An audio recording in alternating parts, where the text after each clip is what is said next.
This is Positively Montana, sponsored by Benefis Health System. Thanks for tuning into this edition of Positively Montana. I'm Hallie Schwannard. Each week we travel the state looking for people doing good and helping others. Let's begin with our veterans. Thousands call Montana their home, and transitioning into the civilian workforce is no easy task. In Yellowstone County, one veteran and his nonprofit is hoping to use personal experience to change that. The goal is to foster a more supportive work environment. 50% of veterans leave their first job after their military service, and with over 10,000 veterans right here in Yellowstone County, the city of Billings saw a need to bridge that gap. When describing a veteran, this is kind of the crescendo moment in the room. Words like loyal, hardworking, and respectful come to mind. If the community has it right, and they really think all of these things. But when you ask a vet to describe themselves, it was broken and conflicted and those kind of things. That was really surprising to me. It was an eye-opening moment in the first Vet Ready training session Wednesday morning for the City of Billings department heads, like Director of Human Resources Carla Stanton. And that they do really view themselves differently, and what we need to do as an employer to make them feel more like they're part of the team. After 30 years with a lot of responsibility, I get out and I come into the corporate world, and it doesn't look like a military world. Retired Air Force vet Dave Nordell found that the struggles he was experiencing in the civilian workforce weren't just his own. So he started Vet Ready, a program aimed at bridging the divide. The gap between leaving active duty military and coming into the civilian world is really wide. There's not a safety net. With veterans making up over 12% of Montana's population, double the national average, there's a need right here in Billings. The need for the veteran is a new team, a new sense of purpose, a new home, a new set of battle buddies. And on the corporate side or the city side, or why we're here, is they need quality employees. They need quality employees. And recruiting, our turnover is higher than it's been in years, like many other employers, and there is a need to find another group of people. Dave hopes the 6-week program will create an environment where veterans can thrive. Once you've gone through the process, you see where the gaps are, and you can start to fill those gaps. We start to heal. In Billings, Alina Howder, MTN News.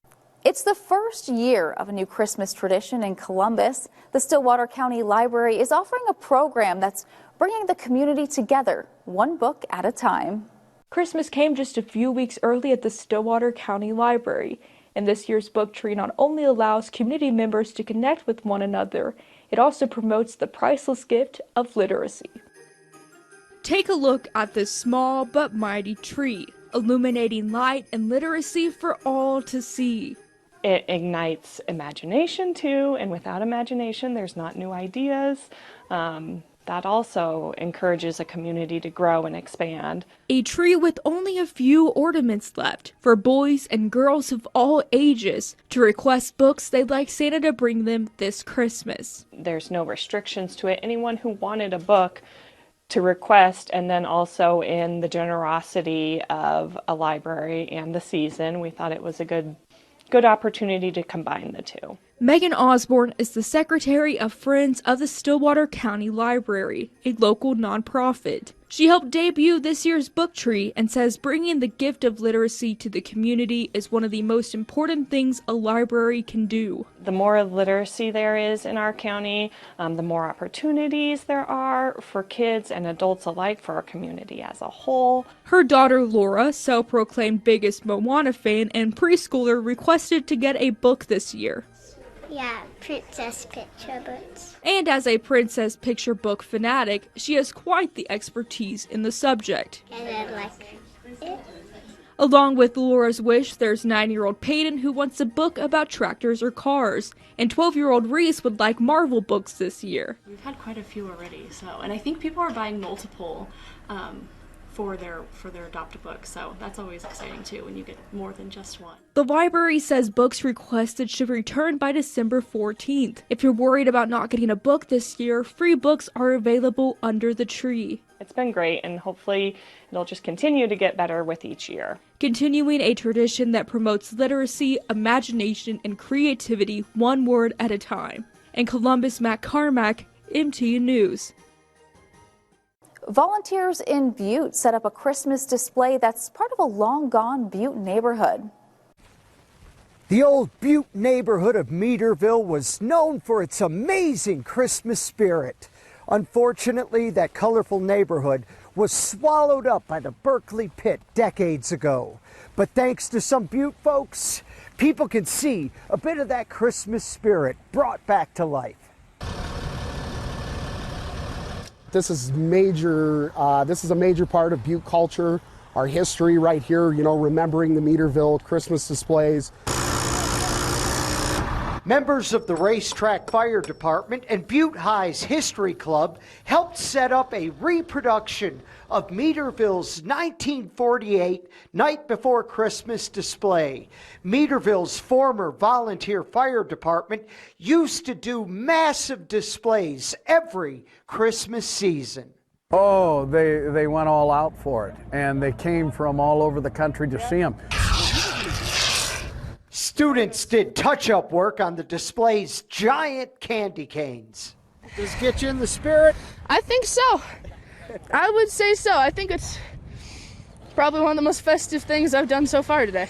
Butte takes care of its own, and, well, it's a big part of Butte history and a big honor to even be working on this, you know? That's what makes Butte Butte. Little things like this that kind of pull community together, and everyone loves the display.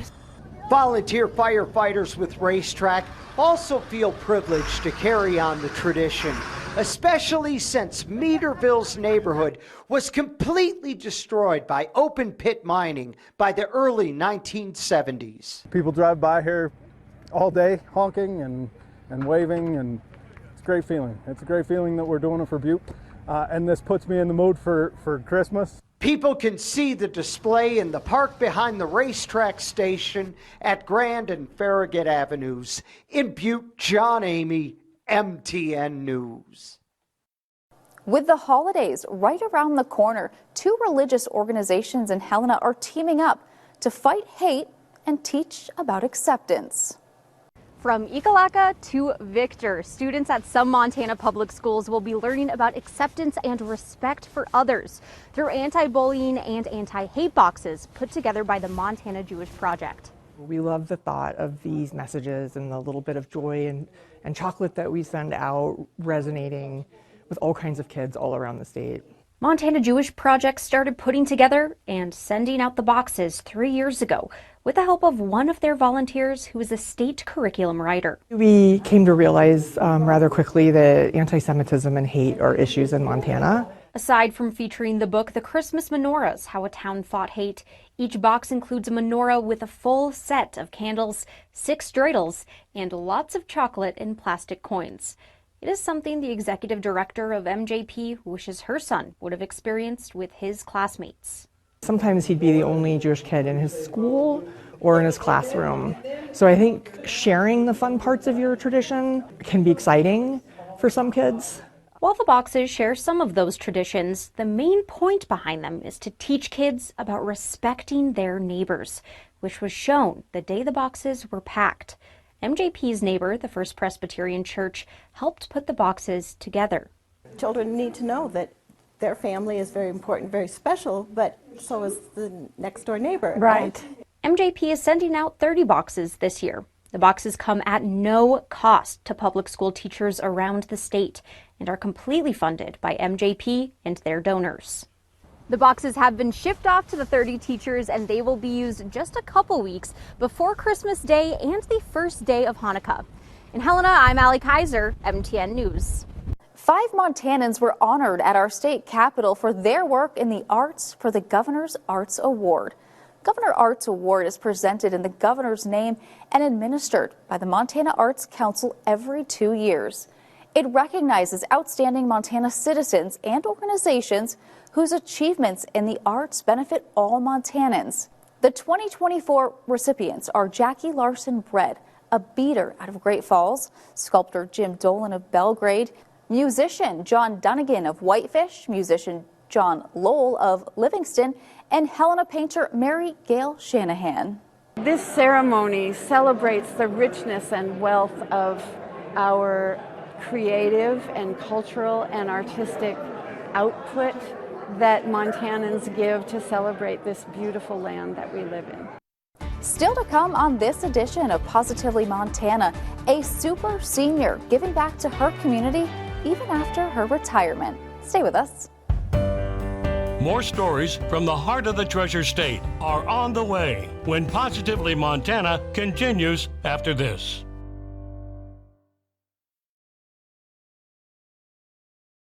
Welcome back to Positively Montana. She's a super senior making a difference in her community. She retired after a 25-year career in education, but is now back in the classroom, helping give back to students who need a little extra attention.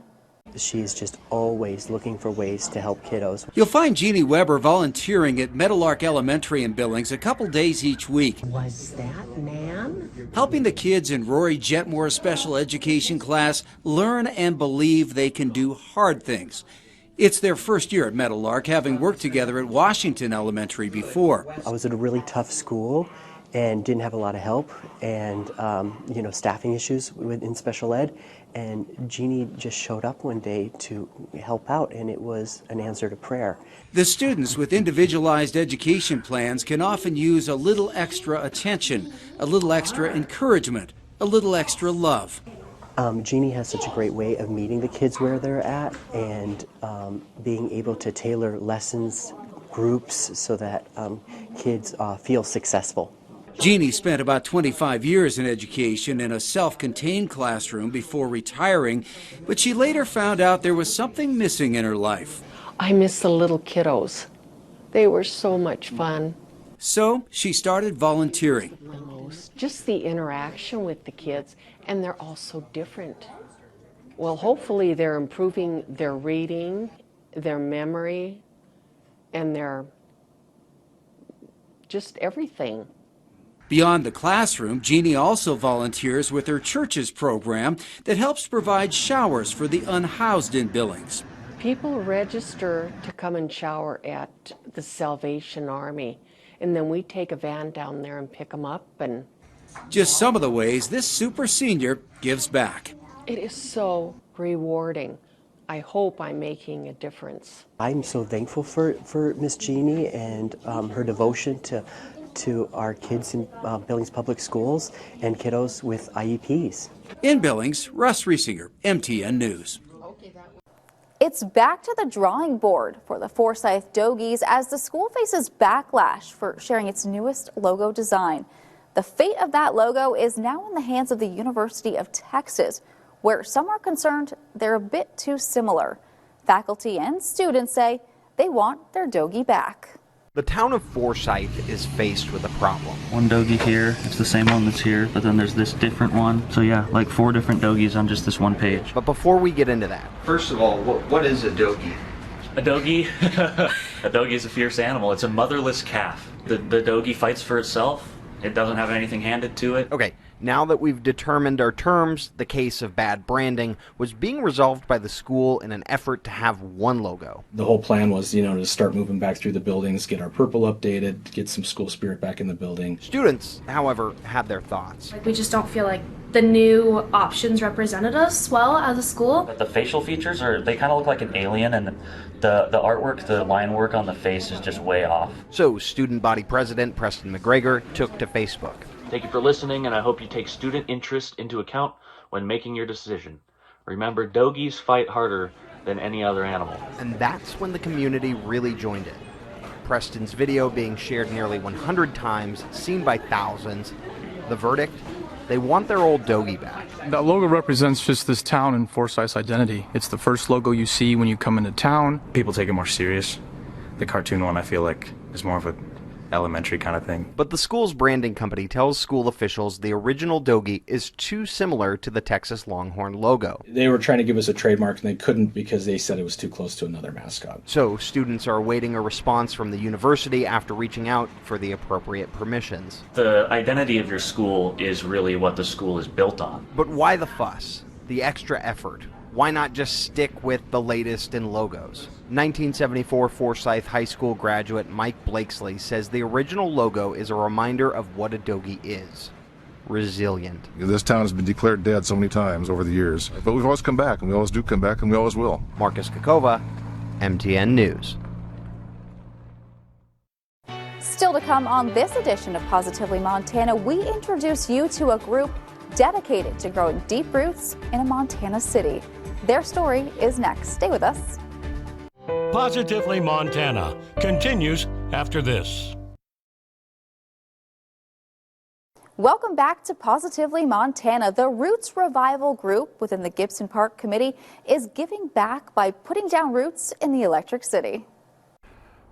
Just like humans, trees like this go through a life cycle, and as their life starts to come to an end, we find ways to bring them back and allow their time with the community to continue.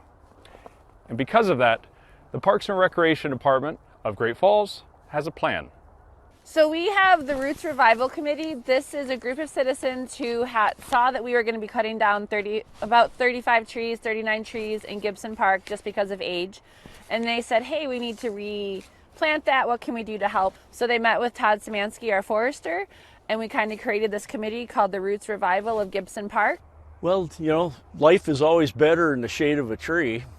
But no, there are several environmental factors. So the tree, you know, you look at it just sitting there, you know, you enjoy the shade, you enjoy the beauty, you enjoy the nature, you know, the birds and stuff around it.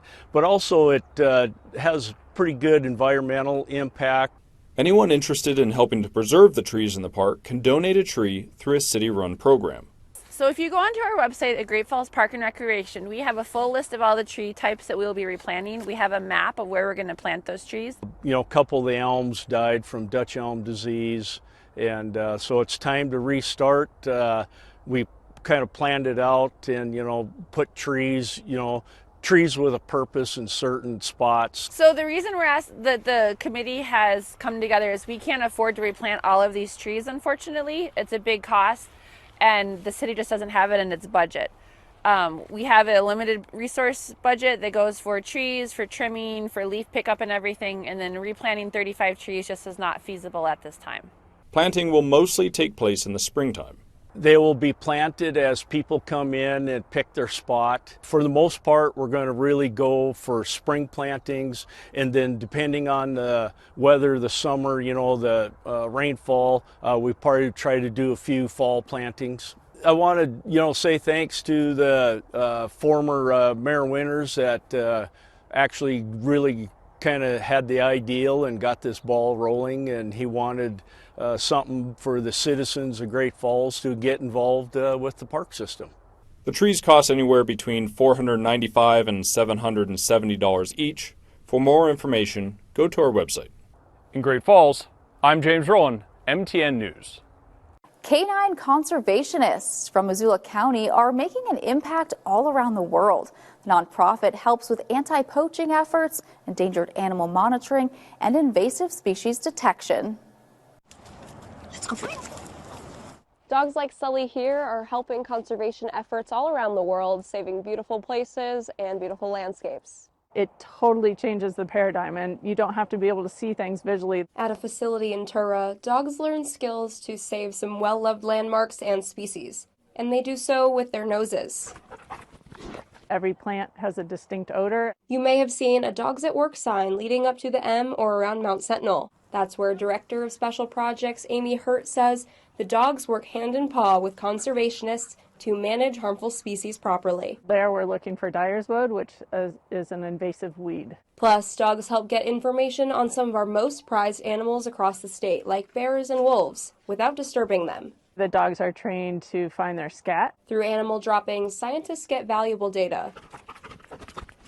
So one is their diets, one is actually their genetics, whether they're male, female. You can figure out how stressed they are by looking at hormones. Not only are working paws on the ground around Montana, but they've taken on projects from Costa Rica to Laos, Zimbabwe, and Kenya. We train dogs here and then send them to work with local handlers in other countries, and that's where they stay and work for their life. In 2025, Working Dogs for Conservation is looking to add a dozen more pups to the pack, and they're closer to that goal with a donation. We received $25,000 from Petco Love Foundation. Estimated cost is about $33,000, so this will help us find and train the dogs. The nonprofit will bring in working dogs in need of a career change or from shelters and turn them into stewards of the environment. We will do everything for their well-being. Some dogs are retiring from the program and are looking for their forever homes. Visit our website to find out more. In Tura, Emily Brown, MTN News.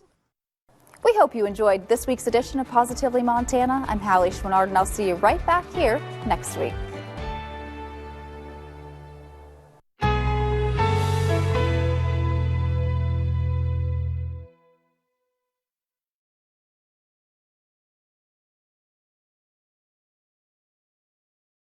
A group in Billings put together an art piece made up of paper cranes to be presented at what was the Hart Mountain Relocation Center during World War II. They chose the paper crane because it has become a symbol of hope and peace. There we go. Gary Parkins uses the Japanese art of origami for an art piece called The Gift of 1,000 Paper Cranes. What we're trying to do is just learn from the experience, create awareness. The art is part of the Global Peace Foundation's Cross-Community Reconciliation Project and was inspired when the group visited the Hart Mountain Interpretive Center earlier this year. More than 110,000, mostly Americans of Japanese descent, were interned shortly after the Japanese bombed Pearl Harbor on December 7, 1941. They were unjustly interned, then let go, but it completely upset their lives. Alice Slugowski, pictured on the left, helped fold the cranes and was a toddler when her family was interned at Hart Mountain. The culture was just very persevering, and they made the most of it. But on one side, they didn't have anything to go back to. Their livelihoods had been liquidated. Parkins says Slugowski and State Senator-elect Mike Yakowicz's family folded most of the cranes, and Parkins put the cranes into an art piece. The white lilies and the paper cranes are spiraling upward, and there's light. Light is there to symbolize hope. The suitcase is Yakowicz's contribution and is symbolic of each internee entering the camp with one suitcase. The only things they were allowed to bring are what they could carry in a suitcase, and they had a very limited amount of time in which to figure out what to do with their property, whether that was to sell it or find someone who would be a custodian of it. Rebecca McKinley is among the Interpretive Center staff accepting the gift. Pearl Harbor had a tremendous impact on the entire United States and especially the Japanese American community because of a lot of that racial prejudice. So it is fitting that we would get a gift of peace on a day that marks quite a terrible event in the United States history. It was a tough situation, but we don't want it to fall by the wayside. We believe that preserving its memory is a good way not to make the same mistakes. In Billings, David J., MTN News.